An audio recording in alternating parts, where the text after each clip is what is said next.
BibleProject Overview Job. Сейчас будет красивый мультик. Book of Job. It's a profound and very unique book in the Bible for lots of reasons. The story is set in a very obscure land that's far away from Israel, Uz.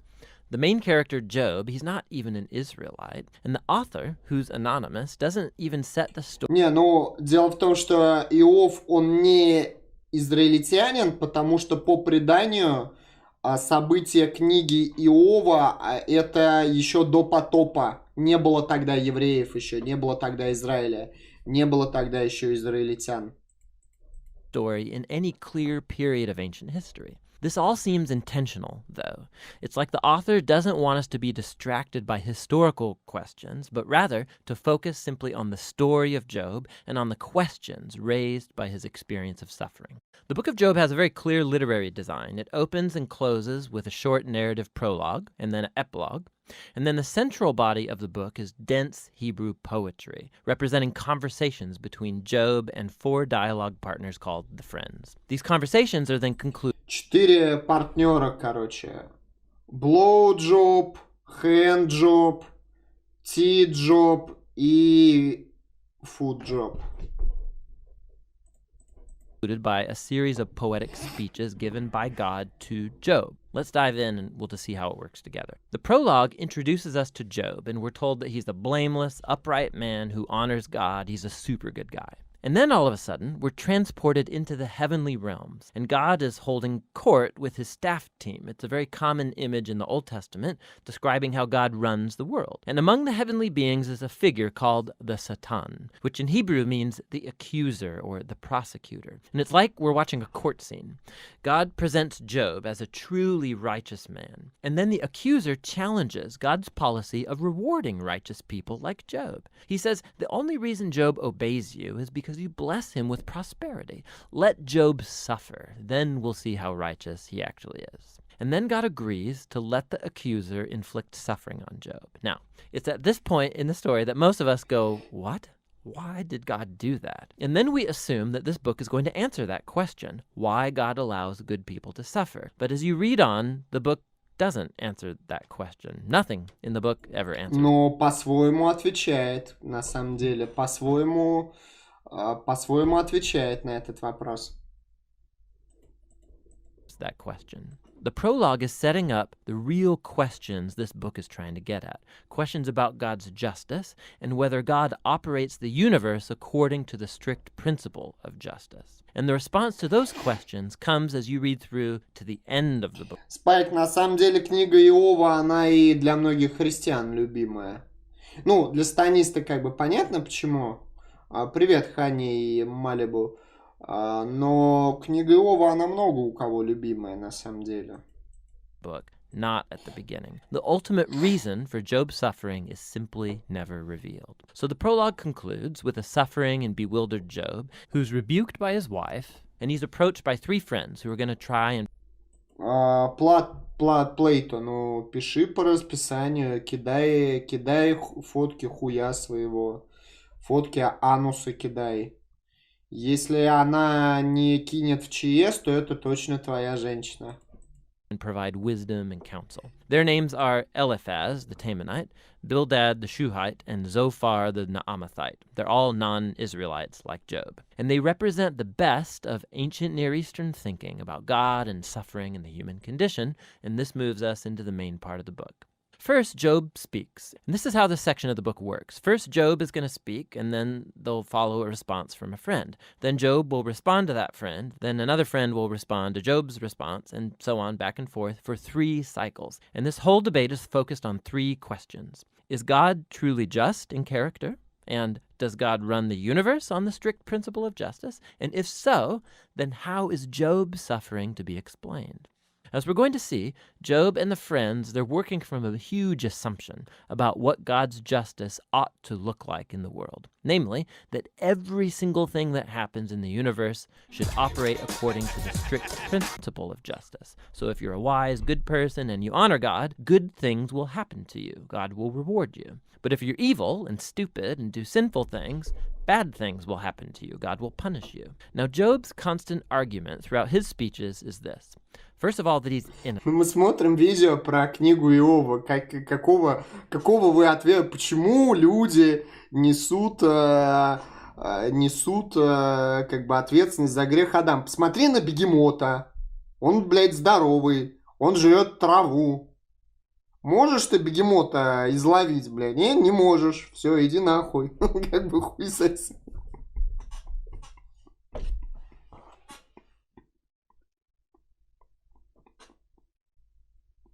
Записывайтесь на курсы теологии и библеистики, и библейской экзегетики от Васила. And so the implication... Оплачивайте одна лекция, как бы одна лекция, одна ваша мама. Короче, да, контент по-прежнему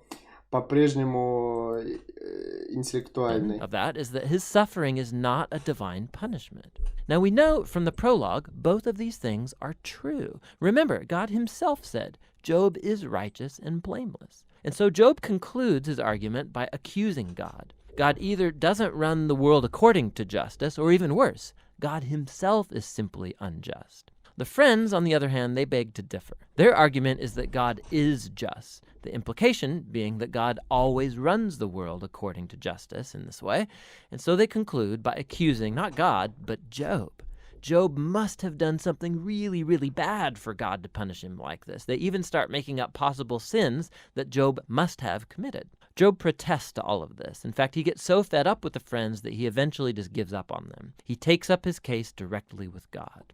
Now, something to be aware of is that Job, he's on an emotional roller coaster in these poems. He used to think that God is just, but now he can't reconcile that with his suffering. And so in some outbursts, Job, he'll accuse God of being a bully. Once he even declares that God has orchestrated all the injustice in the world. But the moment he utters that thought, he's terrified of it because he wants to hope and believe that God is truly just. Job is all over the place in this section. And so he makes one last statement of his innocence, and then he demands that God show up personally to explain himself. Now it's at this point that a surprise friend shows up, Elihu the Buzite. Now, he's not an Israelite, but he does have a Hebrew name. And Elihu, he has the same assumption as Job and the friends. He argues that God is just, and that implies that God always operates the universe according to justice. But then Elihu draws a more sophisticated conclusion about why good people suffer. It may not be punishment for sin in the past. God might inflict suffering as a warning to help people avoid sin in the future. Or God might use pain and suffering to build character or to teach people valuable lessons. Elihu doesn't claim to know why Job is suffering, but one thing he is certain of. Job is wrong to accuse God of being unjust. Job doesn't even respond to Elihu, and the dialogues come to a close. It's like the wisdom of the ancients has been spent, and the mystery remains. And then, all of a sudden, God shows up in a whirlwind, and he responds to Job personally. He first responds to Job's accusation that he's unjust and incompetent at running the universe. So God takes Job on a virtual tour of the universe, and he starts asking him all... Тут перевод неправильный. Тут Элифаз — это один из первых вот трех друзей Иова, да, Элифаз, Билдад и Цофар. А сейчас речь идет не об Элифазе, речь идет о юноше Элиу. Да, вот если вы слышите, он говорит Элиу. Элиу — это не Элифаз. Элиу и Элифаз — это два разных персонажа книги Иова. Тут, походу, переведено неправильно. Elihu, and the dialogues come to a close. It's like the wisdom of the ancients has been spent, and the mystery remains. And then, all of a sudden, God shows up in a whirlwind, and he responds to Job personally. He first responds to Job's accusation that he's unjust and incompetent at running the universe. So God takes Job on a virtual tour of the universe, and he starts asking him all these questions about the order and origins of the cosmos. Was Job ever around when God architected the earth or organized the constellations? Has Job ever commanded the sunrise or controlled the weather? God has his eyes on all of these cosmic details that Job has never even conceived of. Then God starts going into detail describing the grazing habits of mountain goats and how deer give birth, or the feeding patterns of lions and wild donkeys. What's the point of all this? Remember the assumption Козлы пиздатые. of Job and his friends about what it looks like for God to run the world according to justice. Underneath that assumption is a deeper one, that Job and his friends have a wide enough perspective on life to make such a claim about how God ought to run the world. And God's response with this virtual tour, it deconstructs all of these assumptions. It first of all shows that the universe is a vast, complex place, and that God has his eyes on all of it, every detail. Job, on the other hand, has only the small horizon of his life experience to draw from. His view of the world is very limited. And so what looks like divine injustice, from Job's point of view, needs to be seen in an infinitely larger context. Job is simply not in a position to make such a huge accusation about God. After the virtual tour, God asks Job if he would like to micromanage the world for a day, according to the strict principle of justice that Job and his friends assume, punishing every evil deed of every person at every moment with precise retribution. The fact is that carrying out justice in a world like ours, it's extremely complex. It's never black and white, like Job and the friends seem to think.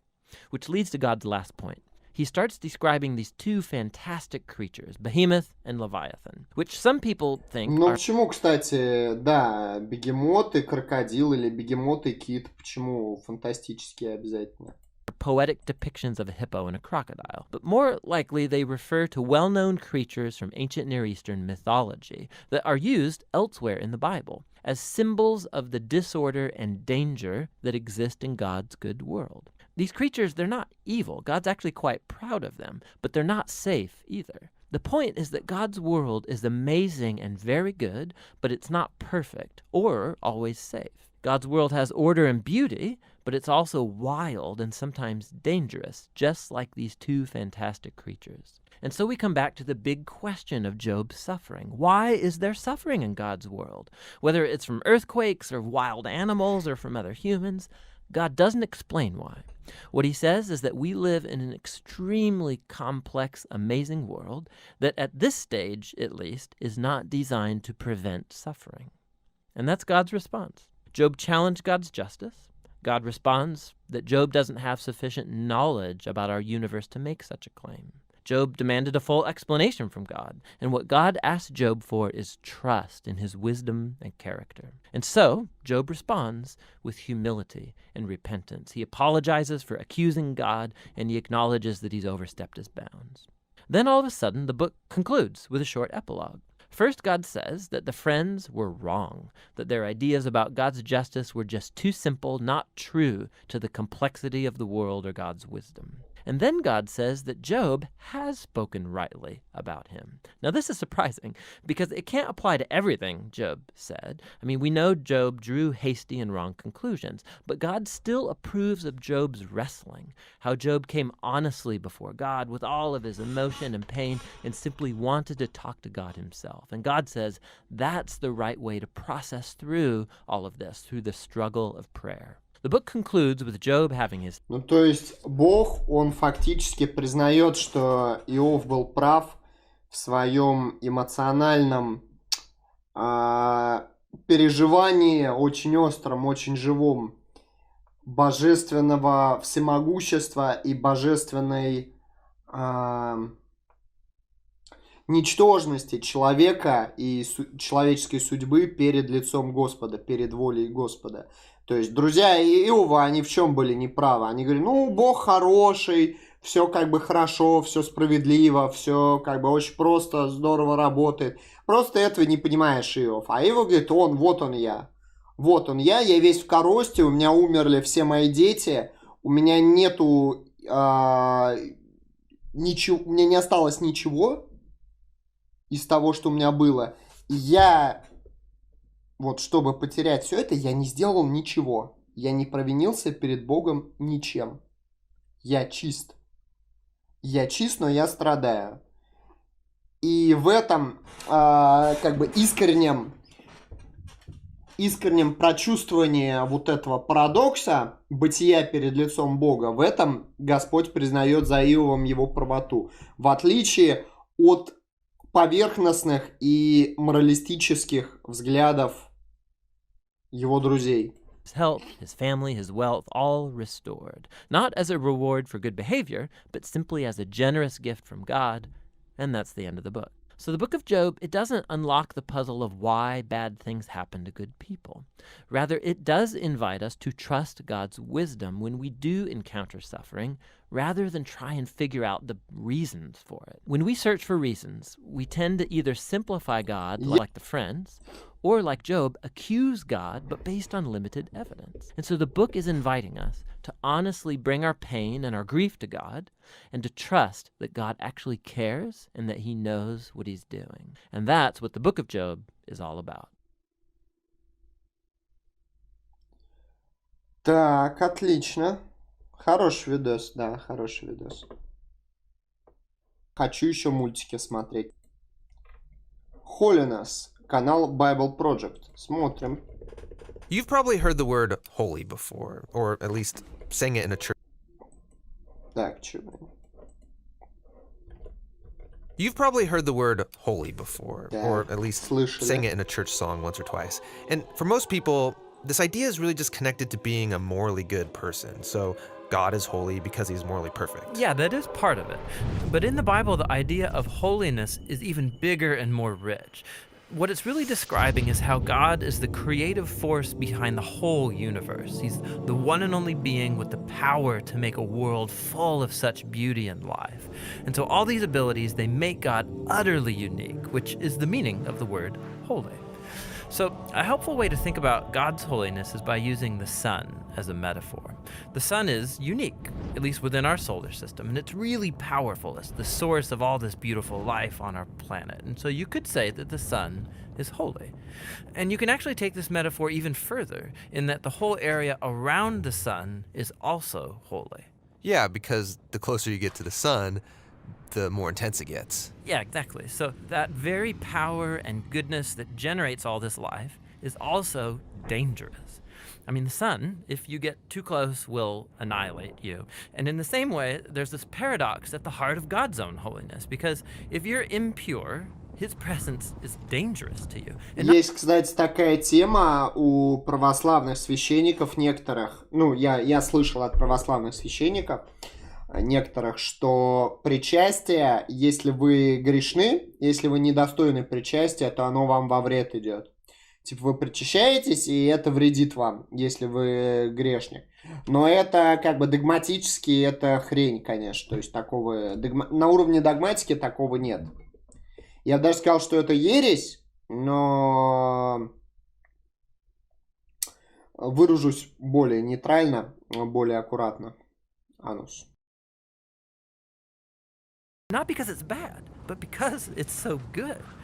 And so the first time we see this paradox of God's holiness, it's in the story of Moses and the burning bush. So God tells Moses to take off his sandals because he's standing on holy ground.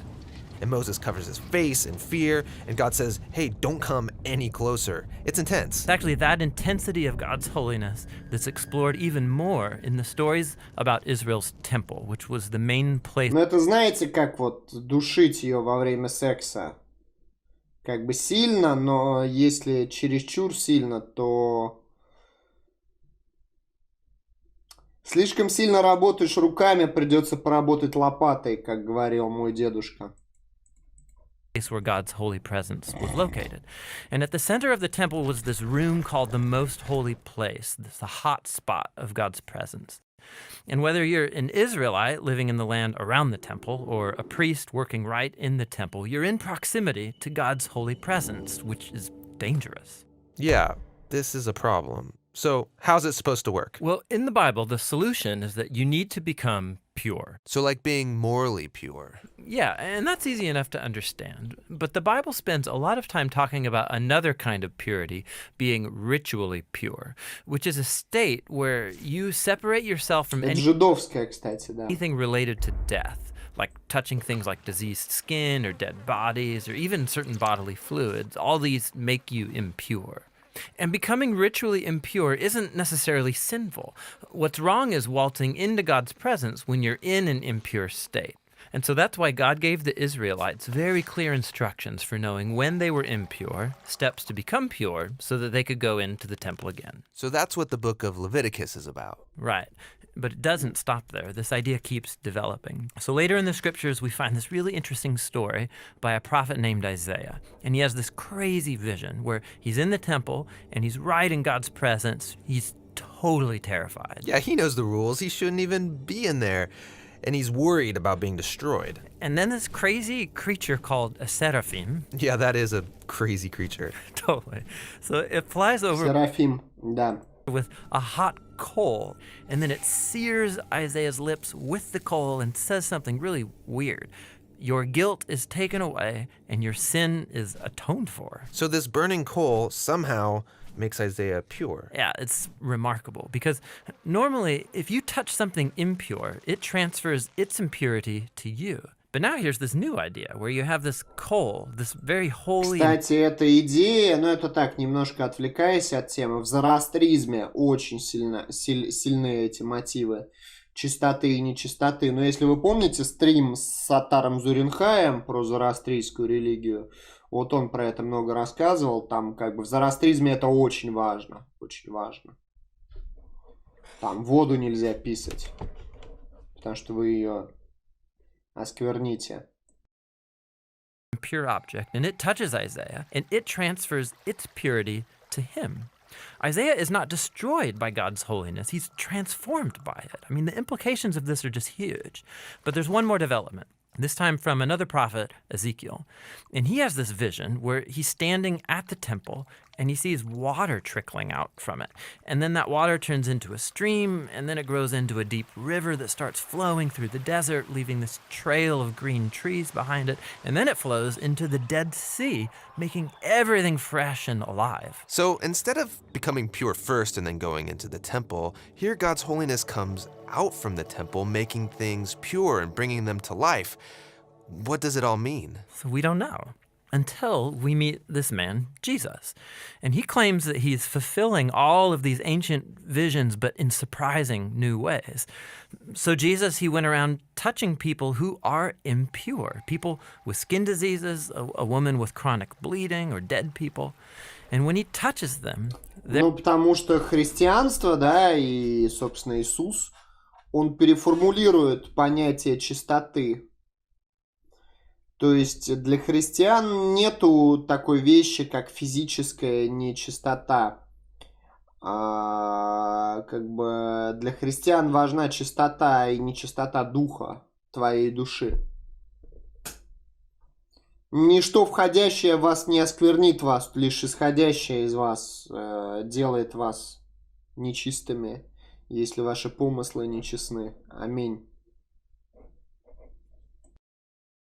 Their impurity should transfer over to Jesus, but instead, Jesus' purity transfers to them and actually heals their bodies. Jesus is like that holy coal in Isaiah's vision. Right. And Jesus claimed that he was the human embodiment of God's own holiness, and that he and his followers were now God's temple, so that through them, God's holy presence would go out into the world and bring life and healing and hope. And so this is why Jesus described his followers as having streams of living water flowing out of them. So this is our part of the story where we find ourselves now, but where's this all heading?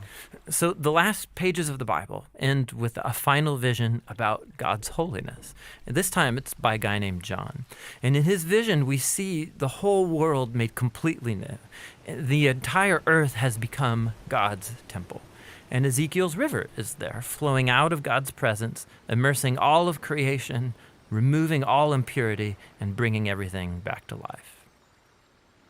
We believe the Bible is one complete narrative, so we're making these videos to trace a theme that goes from the beginning to the end of Scripture. We're also making videos for every book of the Bible to help you understand its literary design and main themes. We're a nonprofit and we need your help to make more videos. We're always making our next video, And you can help us make that happen by going to jointhebibleproject.com. You can download high-resolution versions of these videos that don't have this little outro right here. You can play them at your church or small group or whatever. You can get study guides, all kinds of resources, all for free at jointhebibleproject.com.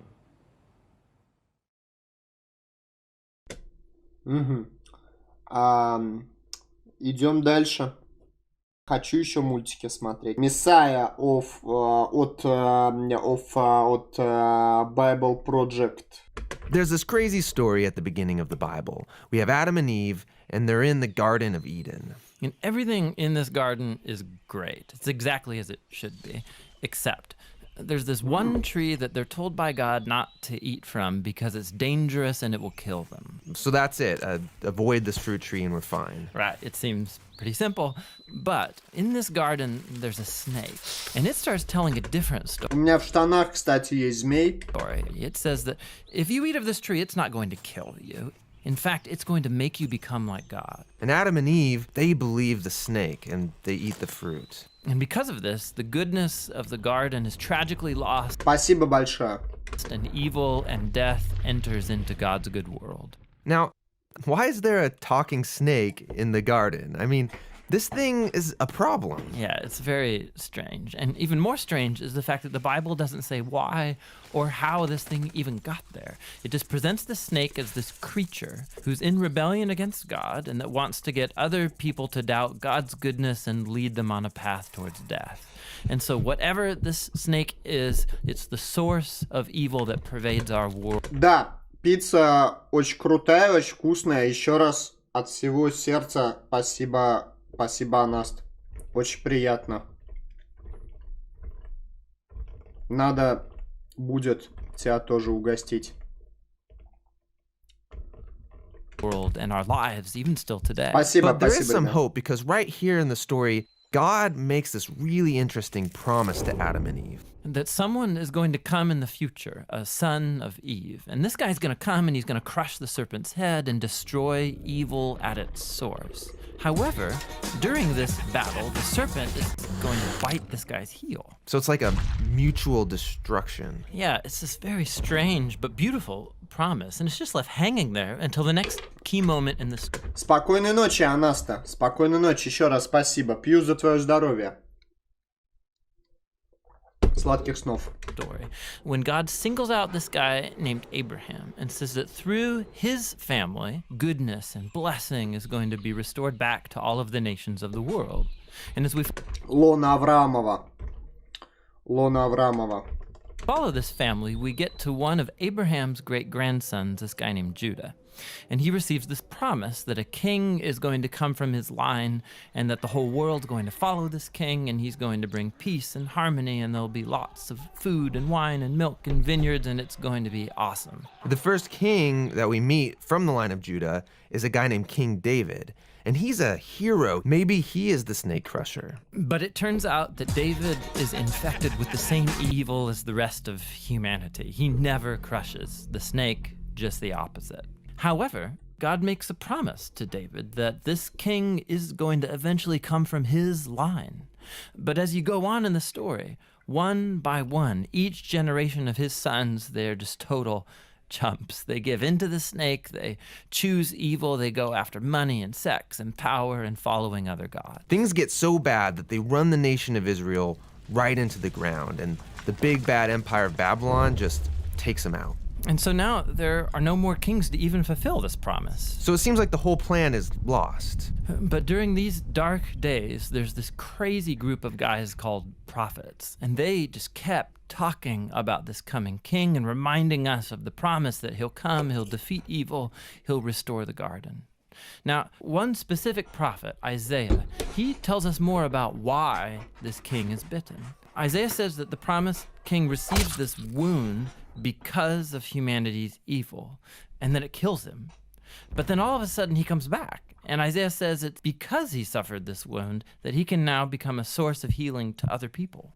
But the Old Testament ends, and the snake-crushing king that everyone's been talking about never shows up. And this is why, when the New Testament begins, it introduces us to Jesus of Nazareth, not as some random guy, but as someone who comes to fulfill these specific ancient promises. Yeah, we learn that he's from the line of David, Judah, and Abraham. And he goes around Israel announcing that the goodness of God's kingdom is here, now. And he begins confronting the effects of evil on people by healing them, by forgiving them of their sins and evil. Many people are now believing that this is, in fact, the promised king. But Jesus began telling his closest На самом деле это был Эйгон Таргариен.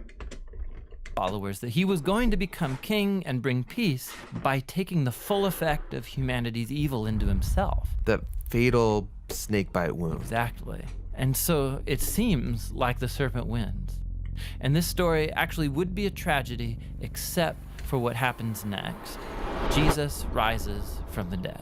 And now Jesus has the power over evil and death for himself. And so the rest of the New Testament is then making this claim that Jesus' power over evil and death has now become available to us to begin confronting power over evil and death, has now become available to us to begin confronting the effects of evil in our lives. But even still, death and evil are a real problem in our world all around us. And so the story of the Bible ends by describing this future day when Jesus comes back and he finishes the job. He destroys... К пицце с ананасом отношусь хорошо.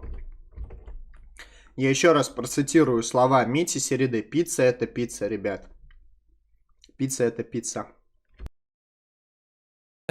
The snake once and for all, and he restores the goodness of the garden here on earth. Hey, this is Tim. And this is John. We think one of the best ways to understand the Bible is to trace the key themes from its beginning all the way through to the end. We also make videos that walk through the literary structure of every book of the Bible Ля, какие геи.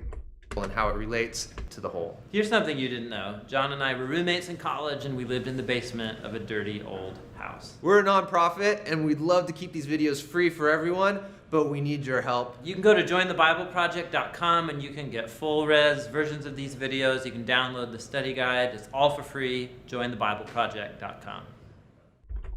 Хорошие мужики, хотя и геи.